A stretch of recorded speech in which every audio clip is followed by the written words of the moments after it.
This power-tripping HOA Karen actually fined me thousands of dollars. For a swimming pool that literally does not exist, she thought she could bully me into paying up. When I hit her with a $50,000 lawsuit, the rest of the neighborhood found out and they wanted a piece of the action too. Watch this video to see what happens next. Your pool lacks proper fencing, she announced, clipboard pressed against her chest like a shield. Section 19, subsection D, safety hazards will not be tolerated in Pinewood Estates. I blinked. Ma'am, I don't have a pools. She smiled the way people do when they think you're lying. Mr. Reeves, I have photographic evidence.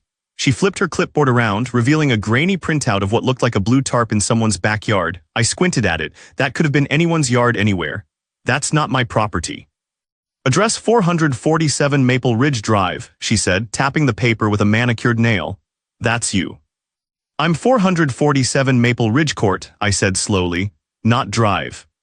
Her smile didn't budge.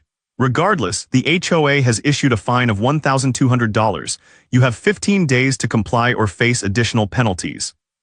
I stared at her. She was maybe late 40s, blonde highlights so sharp they could cut glass, wearing a white blazer that looked like it cost more than my truck payment. A laminated badge hung from a lanyard around her neck.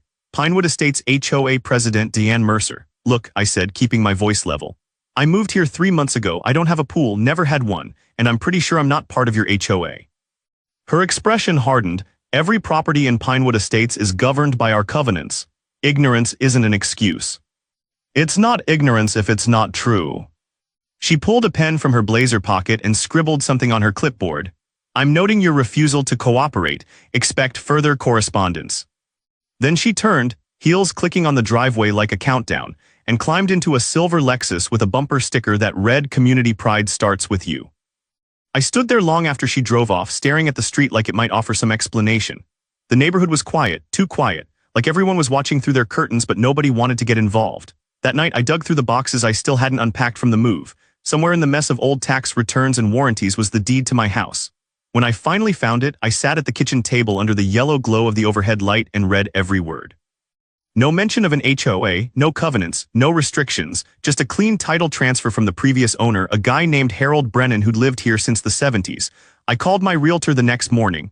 Linda answered on the third ring, sounding like she'd just woken up. Rick, hey, what's going on? Question, I said, is my house part of the Pinewood Estates HOA? She paused. No, why? Because their president just fined me $1,200 for a pool I don't have. Linda laughed, then stopped when she realized I wasn't joking. Wait, seriously? Dead serious. Rick, your property predates the HOA by like 40 years. It's grandfathered. You're not part of it and never will be unless you voluntarily join, which would be insane. That's what I thought.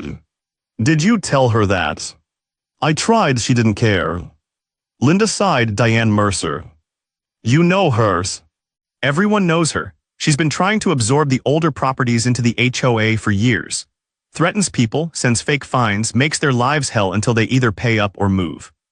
That's legal. No, but most people don't fight it. They just assume she's right and pay the fine. I leaned back in my chair, staring at the ceiling. Well, I'm not most people. Good, Linda said, because honestly, someone needs to knock her down a peg. After we hung up, I made a list. Not a revenge list, just a documentation list. Dates, times, photos, copies of the deed. If Diane wanted a paper war, I'd give her one. 2 days later, another letter arrived. Certified mail this time, thick and official looking. Inside was a notice of violation, printed on cream-colored cardstock with a gold border. Failure to remediate pool safety hazard. Additional fine, $800. Total owed, $2,000. Failure to pay within 10 days will result in legal action and potential lien on property. I read it twice, then called Linda again. She's threatening a lien, I said. She can't do that. She has no authority over your property. She doesn't seem to know that. Linda was quiet for a moment. You need a lawyer, Rick, a good one. I know a guy, I said. His name was Marcus Hale, an old college buddy who'd gone into real estate law. We hadn't talked in years, but when I explained the situation, he laughed so hard I thought he'd choke. She's threatening a lien on a property she has no claim to, he said, still wheezing. Rick, that's not just illegal, that's stupid illegal. Can she actually file it? She can try, but the county clerk will reject it the second they see your deed. And if she pushes it, she's looking at fraud charges. So what do I do?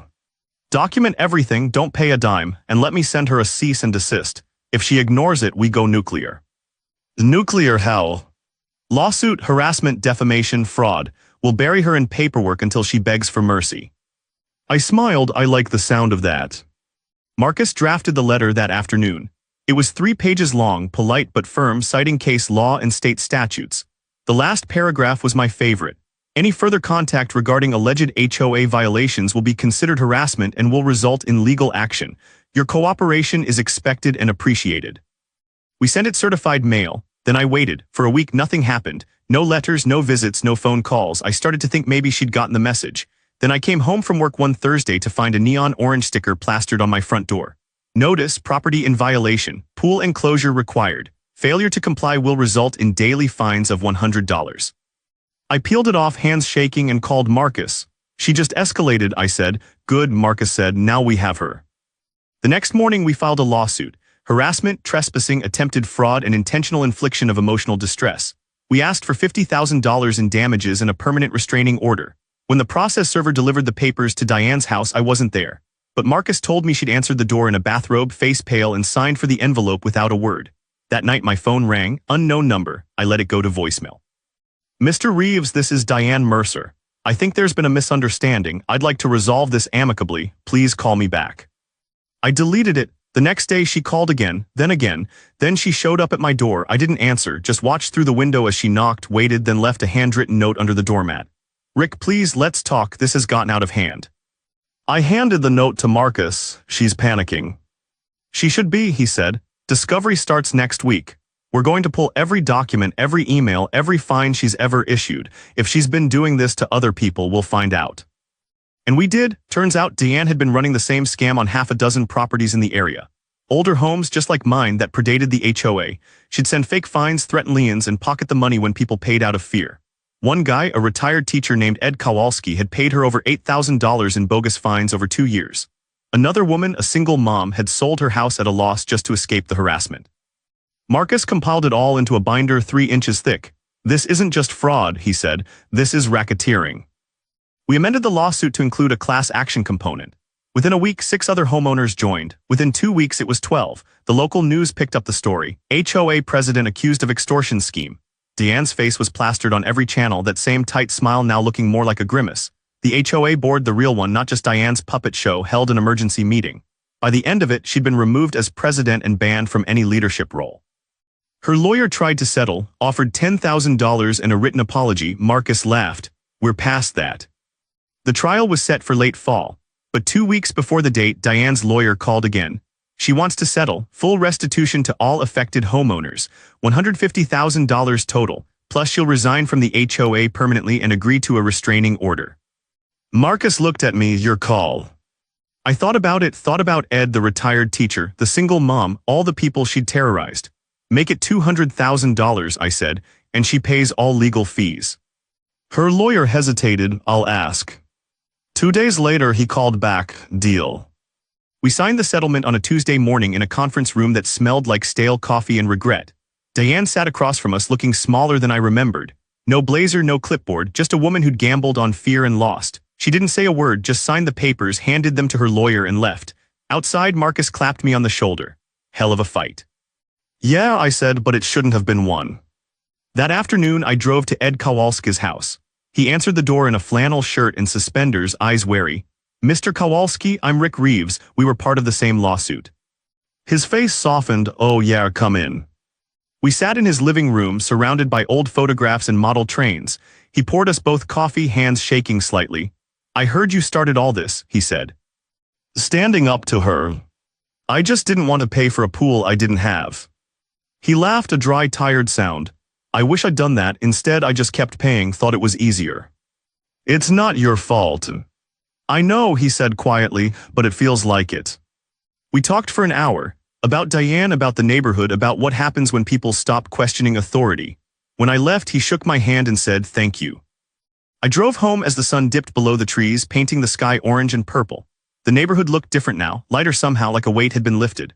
That night, I sat on my porch with a beer and looked out at the street. A couple walked by with their dog. A kid rode past on a bike. Normal, quiet, peaceful, no clipboards, no threats, no fake fines, just a neighborhood being a neighborhood. A few weeks later, the HOA held a town hall meeting. Not Diane's HOA, the real one. They invited everyone, members and non-members alike, to talk about what had happened and how to move forward. I almost didn't go, but Linda convinced me. People want to thank you, she said. Let them. The meeting was held in the community center, a low brick building with folding chairs and fluorescent lights. About 50 people showed up. I recognized a few faces. Ed was there. So was the single mom, a woman named Rachel who'd lost her house. The new HOA president, a retired engineer named Tom Bradshaw, stood at the front and cleared his throat. First, I want to apologize. What happened under the previous administration was unacceptable. We failed to provide oversight and people suffered because of it. He paused, looking around the room.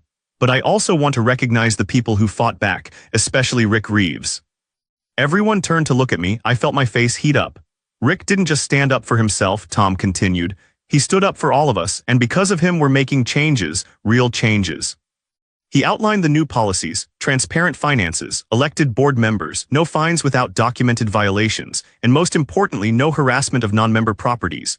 When the meeting ended, people came up to shake my hand. Ed, Rachel, a dozen others I didn't know. One older woman, maybe in her 70s, gripped my hand tight and said, "You gave me my home back." I didn't know what to say to that, so I just nodded. On the drive home, I thought about Diane, wondered where she was, what she was doing. Part of me felt bad for her. She'd built her whole identity around control, around being in charge, and when that was taken away, what was left? But then I remembered the fear in Ed's voice, the exhaustion in Rachel's eyes, the orange sticker on my door, and I stopped feeling bad. Some people don't deserve sympathy. They deserve consequences. 6 months later, I got a letter in the mail. Not certified, just a regular envelope with a handwritten address. Inside was a single sheet of paper. "Mr. Reeves, I won't apologize for what I did because I don't think you'd believe me, but I will say this. You were right. I got drunk on power and forgot what community actually means. I hope the people I hurt can move on. Diane Mercer." I read it twice, then folded it and put it in a drawer. Not because I forgave her, but because it felt like the end of something. That weekend, the neighborhood threw a block party. Not an HOA event, just neighbors getting together. Someone set up a grill. Kids ran through sprinklers. Music played from a Bluetooth speaker. I brought a cooler of beer and sat in a lawn chair watching the chaos unfold. Ed sat next to me, sipping lemonade. "Never thought I'd see the neighborhood like this again," he said. "Like what?" "Happy." I smiled. "Yeah, me neither." As the sun set, someone started a bonfire in the street. People gathered around it, talking and laughing. I stayed on the edge, content to watch. Tom Bradshaw walked over and handed me a beer. "You ever think about joining the HOA board? We could use someone like you." I laughed. "No thanks. I've had enough of HOA drama for a lifetime." "Fair enough." He clinked his bottle against mine and walked back to the fire. I sat there for a long time, listening to the sound of people being people. No rules, no fines, no fear, just neighbors, and that, I realized, was the whole point. Later that night, after everyone had gone home and the street was quiet again, I stood in my driveway and looked at my house. It wasn't much, just a small ranch with a gravel driveway and a lawn that needed mowing. But it was mine. No one could take that away. Not with threats, not with fake fines, not with fear. I thought about the pool I didn't have. The $1,200 fine that started it all. How one moment of standing my ground had turned into something bigger than I ever expected. And I thought about all the people who don't stand their ground, who pay the fines, who give in, who let bullies win because fighting back feels impossible. I hoped my story would reach them.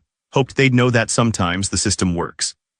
That sometimes the little guy wins, not because of luck, but because of documentation, persistence, and a refusal to back down. As I walked inside, I glanced at the drawer where I'd put Diane's letter. Part of me wanted to throw it away, but another part wanted to keep it, not as a trophy, but as a reminder that power, even small power, can corrupt, and that the only thing standing between tyranny and freedom is people willing to say no. I closed the drawer and went to bed. The next morning, I woke to the sound of birds and sunshine streaming through the window. I made coffee, walked out to the porch, and sat in my chair. The neighborhood was quiet, peaceful, and for the first time in months, I didn't feel like I was waiting for the other shoe to drop. I was just a guy sitting on his porch drinking coffee. No pool, no fines, no HOA, just peace. And that, I realized, was worth every minute of the fight.